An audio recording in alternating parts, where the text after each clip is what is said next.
ever wonder about the things you've been told?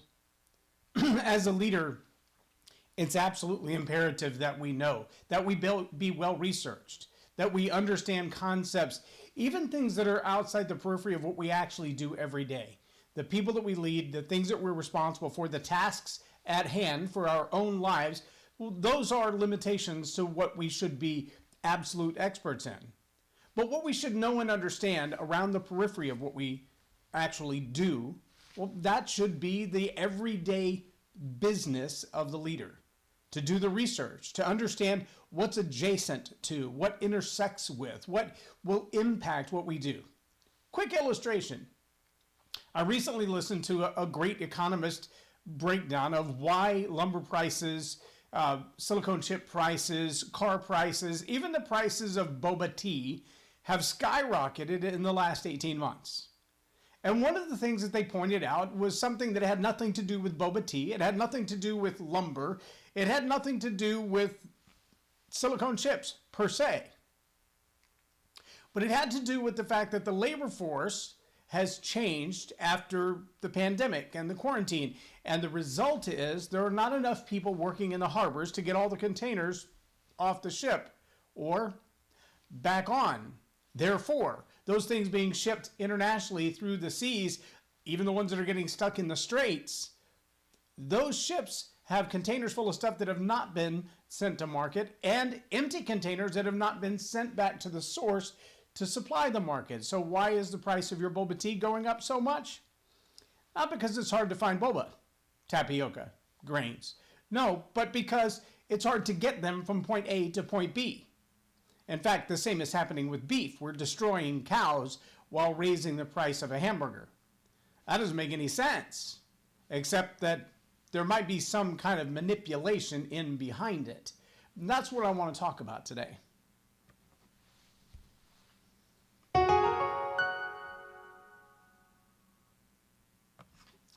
I'm J Loren Norris with Leading Leaders Podcast.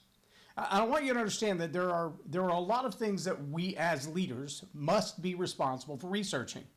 We've got to do our homework on everything from economics to communication skills, everything from how to read people, their body language, their vocal tonality, their facial expressions, the words that they say and the words that they don't say.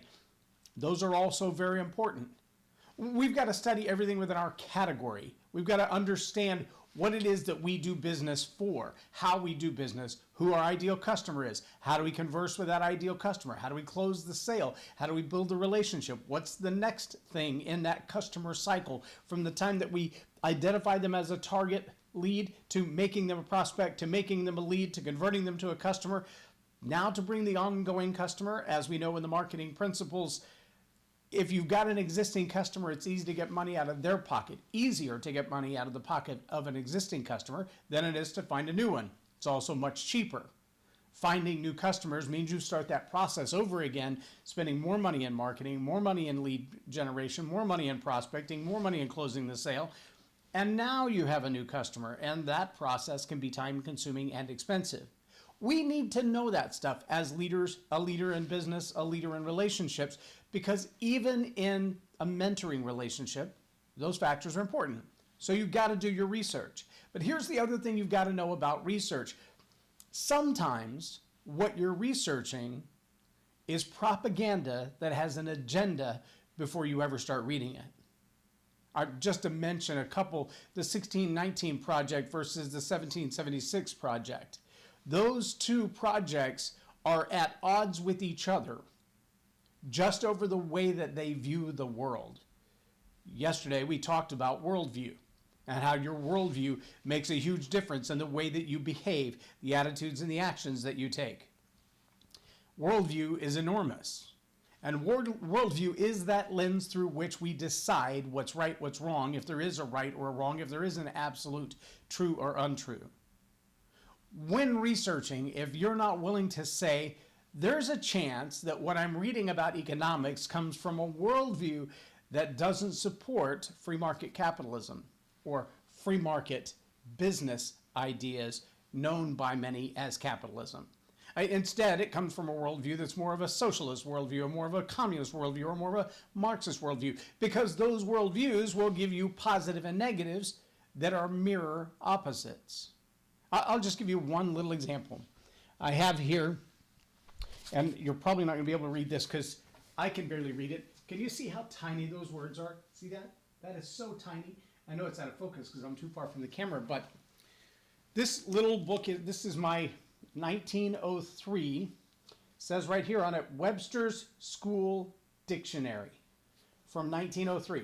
And in 1903, the definition of quarantine read, quote, quarantine, prohibition of a ship's intercourse with the shore. That's it. What is a quarantine? It's not letting a ship into the harbor.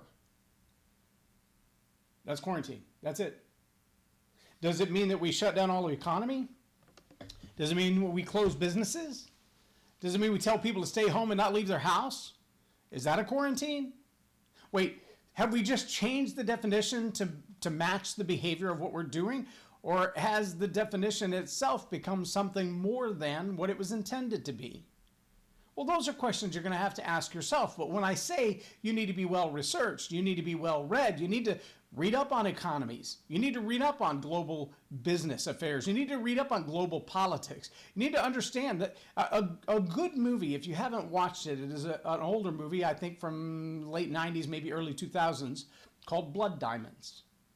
Blood Diamonds takes a microscopic look at a global, international global problem of injustice, of unfairness, of modern day slavery, a horrendous behavioral process that was all about gaining the money of raw diamonds from Africa.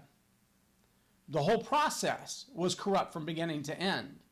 And there were a whole lot of little nuances and flowery little lies that were told by those who enacted this process that said, hey, we can make your community better. We'll make your village better. We'll make everybody around you very, very wealthy by comparison to where you are now. And that by comparison is a huge word. See, it's real easy to say, I'm going to make you wealthy by comparison. That doesn't mean I'll make you as wealthy as I'll make myself. Or not that I'll make you as wealthy as I will make the people that I serve, but I will make you wealthy compared to where you are. If you have $1 a day now, you'll have $1.90. That doubles your income. Okay, it's still poverty wage. It's still living below the poverty wage for most people on earth to live on $1.90 a day. Yes, it's a double of your salary. No, it's not enough to live on. See, I was in my 20s the first time I had a job where in my job, the boss, the owner of the company that I worked for, I ran 2 different retail establishments for him. He owned this gorgeous $500,000 house on the lake that he didn't live in.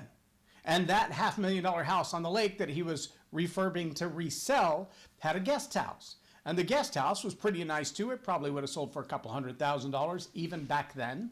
2-story, nice little condo with the kitchen on the upper floor and the lower floor, bathrooms upper and lower, bedrooms upper and lower, 12-car garage where he kept all his boats and his toys.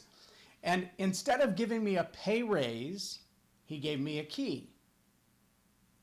Well, that benefits him in a lot of different ways because now there's somebody living in this house, meaning that the goats and the rabbits are not inhabiting the house.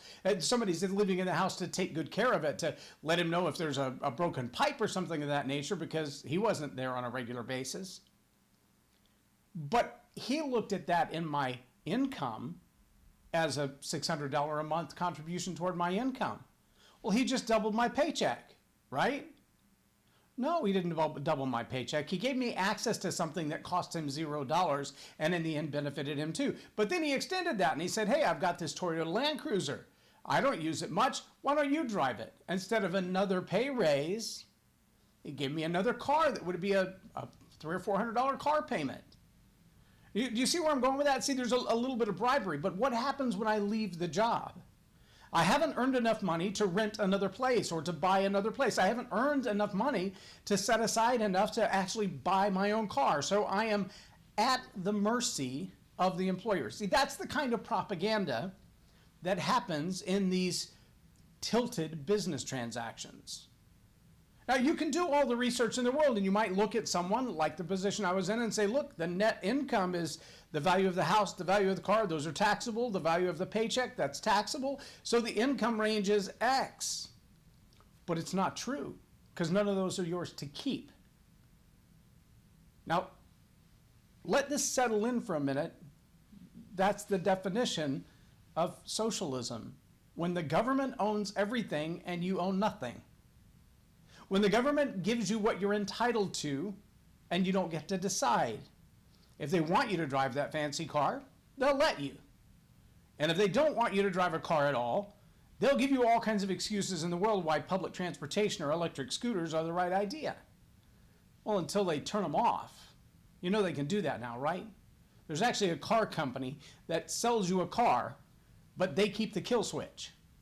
And the first time you miss a payment, they use that kill switch to disable your car and then turn on the GPS, and they send a wrecker to come get it. And they will repossess your car while you're having lunch somewhere. I have been a personal eyewitness to this reality. It wasn't my car, but one of the guys that I worked with. They showed up while he was inside having lunch with us. And the guy at least had the courtesy to come in and say, hey, you got some personal possessions in the car. Do you want to get them out? And he's like, I'm on the phone with them right now trying to make this payment. They won't take my payment. And he's like, well, that's because they've already slated it for repossession. Now you have to come pay the fine and pay 2 months in advance to get your car back. You're living paycheck to paycheck. That's pretty tough. But if a car company can do that, if a company who finances automobiles can do that, how much more the government?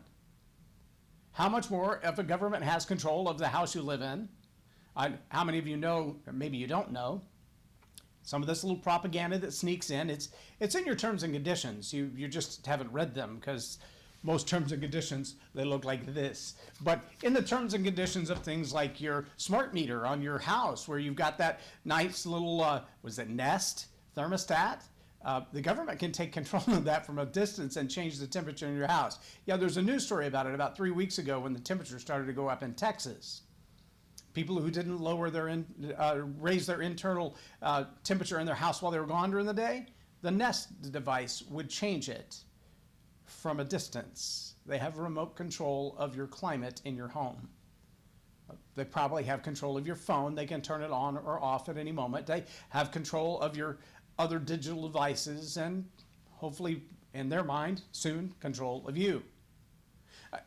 All I'm saying is when you do your research, understand, as a leader, you've got to sort through all the clutter. You've got to get past the agendas. You've got to get past the ideas. You've got to dig into not just the what's happening, but the why it's happening and who's really behind it. Because I promise you, there are some things going on in this world right now today that you're being told, it's no big deal.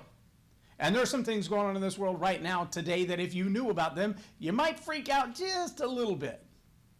And there's some things going on in this world that if you knew about them right now, you would be absolutely ticked off because you're being lied to, manipulated, and abused in more ways than you could ever count or imagine. As leaders, doing the homework behind that is our responsibility. Knowing what kind of things are coming down the pike when nobody else sees them, our responsibility. As John Maxwell says, a leader knows the way, goes the way, and shows the way. In the law of the navigator, John Maxwell says that a leader is the one who sees further than anybody else, sees before anybody else, and knows where to go as a result.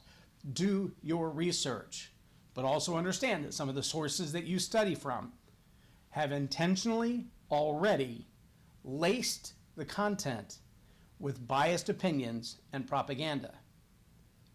So study the concept from multiple directions. Read people you disagree with. Listen to people who have ideas that seem antiquated or outdated, and some futurists who are looking way ahead of the concepts and going, well, why haven't we done it that way before? And then ask yourself, what happened to old knowledge like that 10,000-ton stone that was moved from a 30,000-foot altitude to another place, or a 13,000-foot altitude on a mountaintop, to another place hundreds of miles away? What happened to the technology that allowed us to do that? Because we can't do that today, not without spending billions of dollars.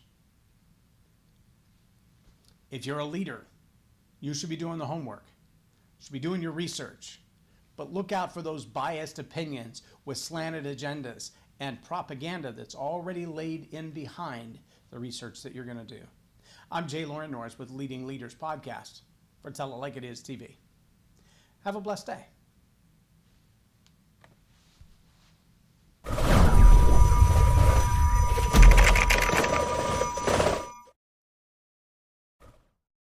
Subscribe now for our extensive video library of leadership lessons promoting faith, family,